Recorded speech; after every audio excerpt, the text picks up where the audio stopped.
근데 보려고 하면 눈이 몰리는데 근거리 보는 걸 되게 힘들어하고 주의가 산만하거나 이런 경우에 원시 고치는 건 굉장히 어려웠어요. 근데 모드가 나오면서 원시도 고쳐집니다.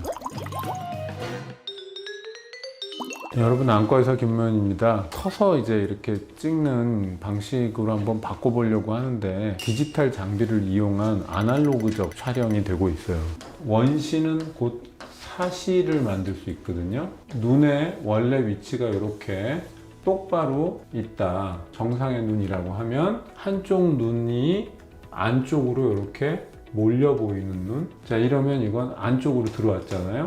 내사시죠, 내사시. 그리고 만약에 이 눈이 바깥쪽을 향해 있다. 이 경우는 외사시죠.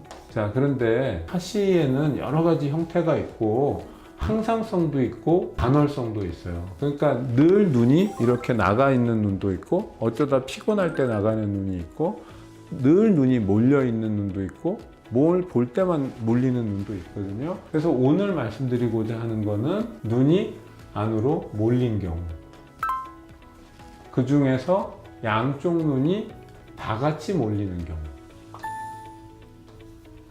특히 글을 읽거나 가까운데 작은 거, 세밀한 거를 볼 때 눈이 몰리는 경우, 그거를 우리는 조절 내사시, 조절성 내사시라고 부릅니다.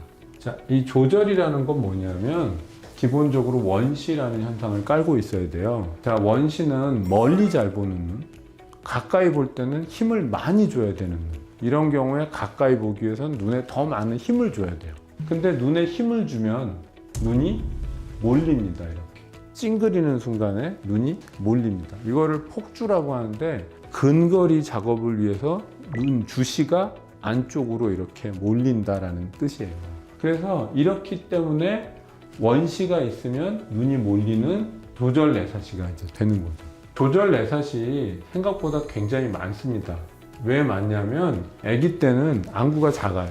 안구가 작기 때문에 원시가 되는 거고 안구가 길어지고 성장하면서 원시가 줄어드는 거예요. 근데 보려고 하면 눈이 몰리는데 근거리 보는 걸 되게 힘들어하고 주의가 산만하거나 놀림받는 억울한 친구들도 있었다는 거죠. 얼마나 피곤하겠어요.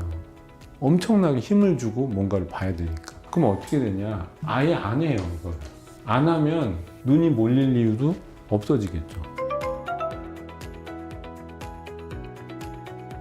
옛날에 많이 하던 라섹, 자, 이건 원시 잘 교정이 안 돼요.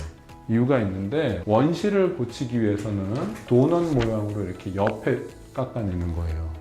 그러면 각막이 이렇게 있을 때 가운데 남겨놓고 옆에만 이렇게 빙그르 돌아가면서 깎아내야 된다는 건데 빔 사이즈가 큰 라섹은 훨씬 어렵잖아요. 가운데를 뭐 가려놓고 하기도 어렵고. 그래서 라섹으로 원시 고치는 건 굉장히 어려웠어요. 근데 여러분들이 잘 아시는 스마일이 있죠. 예전 모드는 안 됐었는데 프로 모드가 나오면서 원시도 고쳐집니다. 프로는 빔이 굉장히 작고 고우니까 예전에 안 되던 것들을 많이 할 수 있는데 어디에서 얼마를 어떻게 깎느냐 하는 것이 예전과 달리 레이저와 반도체, 컴퓨터 이런 것들이 지난 20년간 얼마나 발전했나 생각해보면 어렵진 않기 때문에 지금은 이제 원시가 있어도 스마일 프로로는 교정이 됩니다.